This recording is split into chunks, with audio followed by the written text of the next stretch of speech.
Matthew chapter 27, verse 27 to 61. New International Version.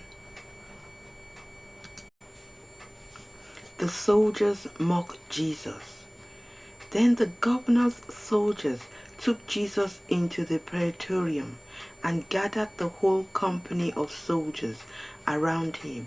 They stripped him and put a scarlet robe on him, and then twisted together a crown of thorns and set it on his head. They put a staff in his right hand. Then they knelt in front of him and mocked him. "Hail, King of the Jews," they said. They spit on him and took the staff and struck him on the head again and again. After they had mocked him, they took off the robe and put his clothes on him. Then they led him away to crucify him.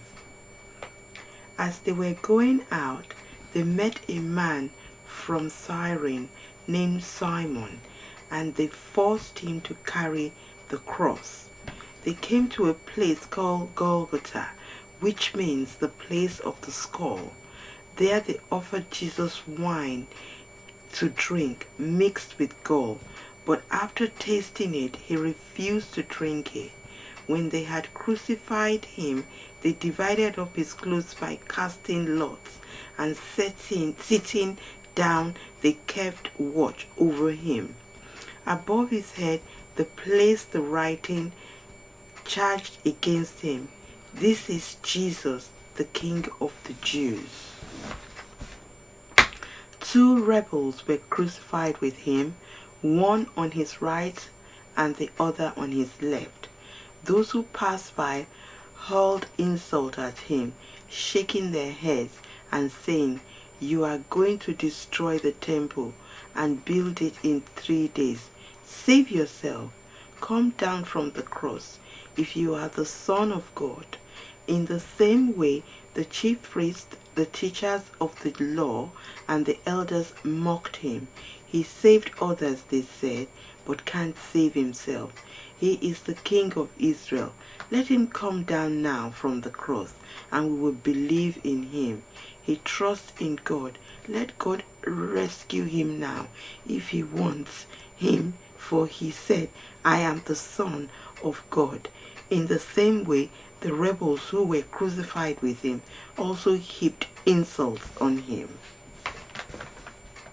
From noon until 3 in the afternoon, darkness came over the land. About 3 in the afternoon, Jesus cried out in a loud voice, "Eli, Eli, lama sabachthani," which means, my God, why have you forsaken me?" When some of those standing there heard this, they said, "He is calling Elijah." Immediately one of them ran and got a sponge. He filled it with wine vinegar, put it on the staff, and offered Jesus to drink. The rest said, "Now leave him alone.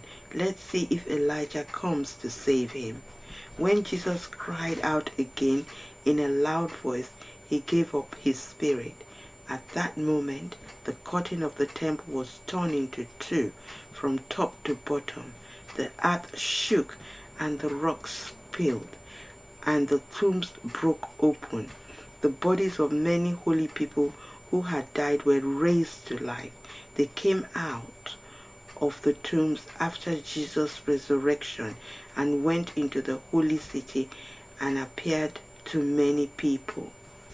When the centurions and those who with him who were guarding Jesus saw the earthquake and all that happened, they were terrified and exclaimed, "Surely he was the Son of God." Many women were there, watching from a distance. They had followed Jesus from Galilee to care for his needs. Among them were Mary Magdalene, Mary the mother of Jesus, and Joseph, the mother of Zebedee's sons. As evening approached, there came a rich man from Arimathea named Joseph, who had himself become a disciple of Jesus. Going to Pilate, he asked for Jesus' body, and Pilate ordered that he be given to him. Joseph took the body and wrapped it in clean linen cloth and placed it in his own new tomb that he had cut out of the rock.